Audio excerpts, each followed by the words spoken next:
बिस्मिल्लाहिर्रहमानिर्रहीम। जैसा कि मैंने आपको पिछली वीडियो में बताया था कि यूसीबी के एंट्री टेस्ट में आपको 4 टाइप के पेपर आते हैं, जिसमें से फर्स्ट होता है आपका लॉजिकल थिंकिंग बेस्ड, सेकंड जो होता है वो होता है आपका मैथ पर रिलेटेड, तीसरा जो होता है आपका फिजिक्स से रिलेटेड होता है, और जो फोर्थ पार्ट होता है वो आपका होता है ग्रामर से रिलेटेड। तो सब पे बारी बारी वीडियो आएगी। सबसे पहले मेरे पास मौजूद है लॉजिकल थिंकिंग मतलब कि IQ लेवल, जिसमें आपका टेस्ट किया जाता है।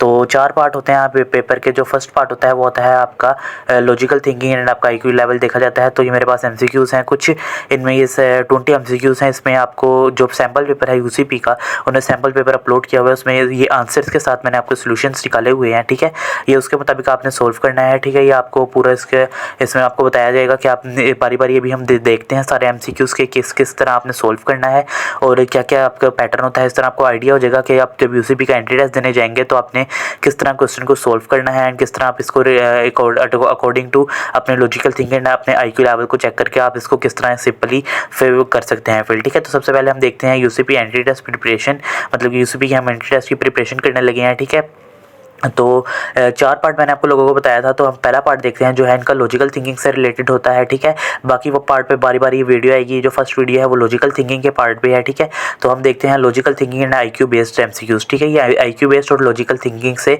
बेस्ड MCQs हैं, जो कि 20 MCQs हैं, जिसमें से हम 10 इस वीडियो में करेंगे। और अगर आप लोगों ने डिमांड की तो नेक्स्ट वीडियो में बाकी 10 भी इनके देख लेंगे। ठीक है, जो पहला सवाल है हम देखते हैं, if all the cats are dogs and all the dogs are the cats, मतलब कि अगर सारे जो कैट्स हैं वो डॉग्स हैं एंड सारे जो डॉग्स हैं वो कैट हैं, and that all cats are the definitely, मतलब कि जो सारी बाकी कैट्स हैं वो क्या होंगी। अब हम इसको इस तरह समझते हैं कि फॉर एग्जांपल आपके पास जो कह रहे हैं कि जो आपके पास एक कैट है ना, वो जो कैट है ना सारी वो डॉग्स के हैं के इक्वल हैं, and the dogs are the rats, and जो डॉग्स हैं वो रैट्स के इक्वल हैं। देन द कैट डेफिनेटली, अगर आप अपने माइंड में सोचें तो अकॉर्डिंग टू इक्वेशन अगर आप इसको देखें तो आप देख सकते हैं कि आपने इसको किस तरह सोल्व करना है। फॉर एग्जांपल आप देखें कि जब हम देखते हैं कि कैट्स जो डॉग्स के इक्वल हो रही हैं एंड डॉग्स जो हैं वो रैट्स के इक्वल हो रहे हैं, तो अकॉर्डिंग टू दिस कंडीशन हम देखते हैं कि कैट्स डेफिनेटली किसके इक्वल होंगी। ठीक है, आप पहले इसमें से भी कुछ भी क्वेश्चन जो आपको सही लग रहा है वो आप देख सकते हैं ऑप्शंस में, rat, dogs, cat and none of aboves. ठीक है, आप देख सकते हैं आपको जो बेहतर लगे, लेकिन जो इनका आप अगर अपने माइंड में बना लें, लेकिन जो सोल्यूशन है वो इसका है रैट्स।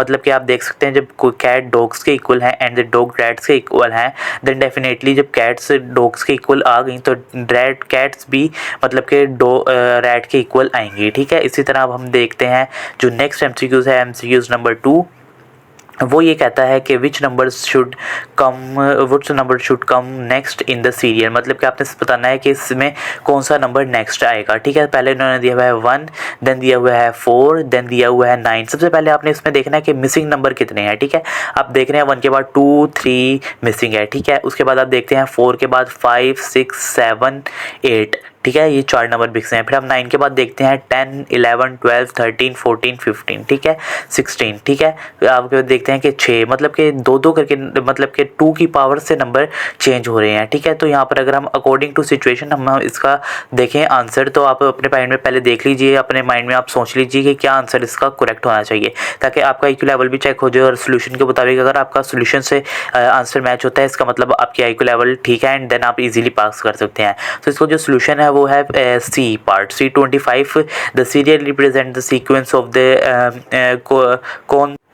Consecutive numbers. ठीक है, मतलब कि फॉर एग्जांपल आप देखें 1, उसके बाद इन्होंने 2 का गैप दिया, उसके बाद इन्होंने 4 का गैप दिया है, देन इन्होंने 6 का गैप दिया, उसके बाद ये 8 का गैप देंगे, तो हमारे पास जो आंसर आता है वो आता है 25। ठीक है, इसी तरह जो MCQs के सबके सोल्यूशन आपको इसी तरह प्रोवाइड किए गए हैं। जो अब हम देखते हैं MCQs नंबर 3। ठीक है, if a plane crashes on the border between the United State and the Canada, what should the survivors be buried, मतलब कि आपने के जो क्रैशेस हैं वो बॉर्डर पर between United State and the Canada, तो उसमें जो सर्वाइवर्स हैं वो कहाँ पे दफन होंगे। ठीक है, उनको पता है कहाँ पे दफन किया जाएगा। तो उसमें एक यूनाइटेड स्टेट्स, सेकंड जो है कैनेडा, थर्ड जो है the survivor should not be buried and none of above, मतलब कि जो सर्वाइवर्स हैं उनको कहाँ पर दफनाया जाएगा। ठीक है, अब आप ये बात आप देख सकते हैं आंसर जो है वो इसका सी है, क्योंकि सर्वाइवर्स का मतलब होता है जो मरे ना हो वो जिंदा होते हैं, ठीक है। सर्वाइवर जिन्होंने सर्वाइव कर लिया हो, तो उसके मुताबिक हमने इसका आंसर करना है सर्वाइवर शुड नॉट बी बुरीड, मतलब कि उनको दफनाया नहीं जाएगा क्योंकि वो जिंदा होंगे, ठीक है। Survivors are alive so they should not be, उनको दफनाना नहीं चाहिए, ठीक है। इसी तरह ये वाला सोल्यूशन था, मतलब कि आप देख सकते हैं सब लॉजिकल बेस है, मतलब कि आपके लॉजिक आपको आनी चाहिए एंड आपको IQ लेवल आपका ठीक होना चाहिए, ठीक है। जो नेक्स्ट जो है वो है which word does not belong to the following group, मतलब कि इन सब में से जो कौन सा ग्रुप में नहीं होना चाहिए था, ठीक है। पहले इन्होंने दिया हुआ है एप्पल, सेकंड जो है वो है बनाना, थर्ड जो है वो है ऑरेंज एंड फोर्थ जो है वो है मैंगो, मतलब कि इनमें से कौन सा फल है जो अलग है सबसे और उसको इस लिस्ट में नहीं होना चाहिए था। तो आप पहले टाइम लगाकर वीडियो स्टॉप करके देख सकते हैं कि आपको कौन सा इसमें से लग रहा है कि कौन सा नहीं होना चाहिए, उसके मुताबिक आप देख सकते हैं। लेकिन जो इसका करेक्ट आंसर है वो मैं आपको लोगों को दिखा देता हूँ, वो है ए एप्पल, मतलब कि एप्पल, मतलब कि आप देख सकते हैं कि जो बनाना है उसको भी हम जो छील के उसका जो छिलका होता है वो उतार के खाते हैं। देन ऑरेंज उसको भी हमने खाने से पहले छीलना पड़ता है एंड मैंगोस को भी उतारने से पहले छीलना पड़ता है। जबकि एप्पल एक वाहिद ऐसा फल है जिसको हम बगैर छीले भी खा सकते हैं, लेकिन बाकी को हम बगैर छीले नहीं खा सकते। जो नंबर 5 पे है वो है if you range the letter LENGENDA, ठीक है। मतलब कि ये इन्होंने लेटर दिए हैं, वो कह रहा है अगर आप इनको रीअरेंज करें you would get the name of a, मतलब कि आपको कोई एक नंबर आपको कोई ए नंबर मिलना चाहिए, ठीक है। अब आप इसमें से देख सकते हैं नंबर फर्स्ट पे जो दिया हुआ है वो है कंट्री, सेकंड पे जो बी पे दिया हुआ है वो है एनिमल, थर्ड पे जो दिया हुआ है वो है सिटी एंड जो नंबर 4 पर दिया हुआ है वो है ओसेशन, ठीक है। आप देख सकते हैं, आप अब इसको रीअरेंज करके देखें अपने माइंड में या फिर आप किसी बुक वगैरह पर नोटबुक वगैरह पर आप करके देख सकते हैं, जो आपको बेहतर लगे आप उसमें से वो सिलेक्ट कर लीजिए। लेकिन जो मैं आंसर से शेयर करता हूँ उसको भी देख लीजिएगा कि आपका आंसर उससे मैच होना चाहिए, ठीक है।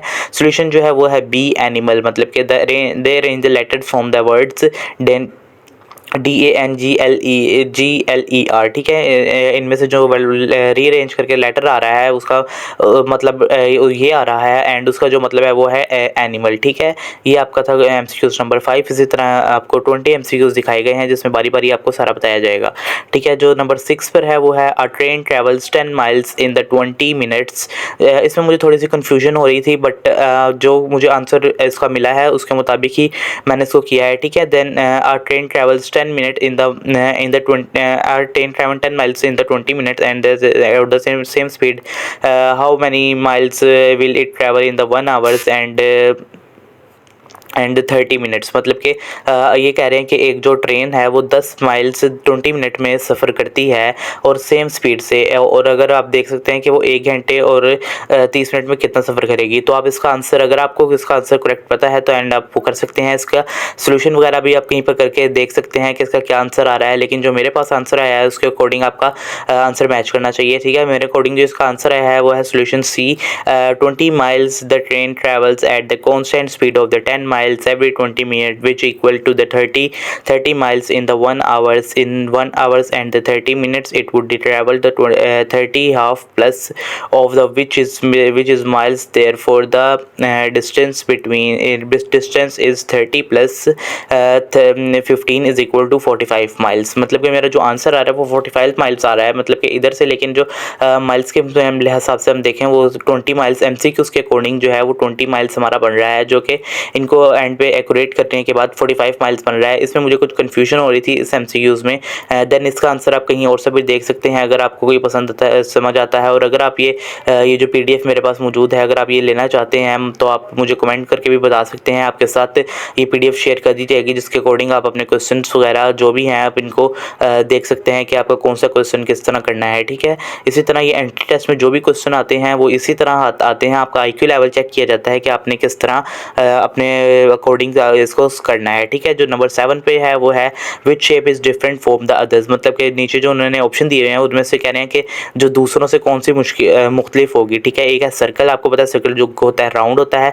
अगला जो है वो है स्क्वायर, ट्रायंगल एंड रेक्टेंगल, मतलब कि आप देख सकते हैं कि जो चारों हैं उनमें स्ट्रेट लाइन आती हैं एंड उसमें कॉर्नर्स भी आते हैं, जबकि सर्कल है उसमें कोई कॉर्नर नहीं आता और वो गोल होता है, ठीक है। देन आप देख सकते हैं जो सोल्यूशन है वो है सर्कल मतलब कि सर का इनसे सबसे अलग था। एंड देन उसने रीज़न भी हमने लिख दिया है, the all the options have the straight line.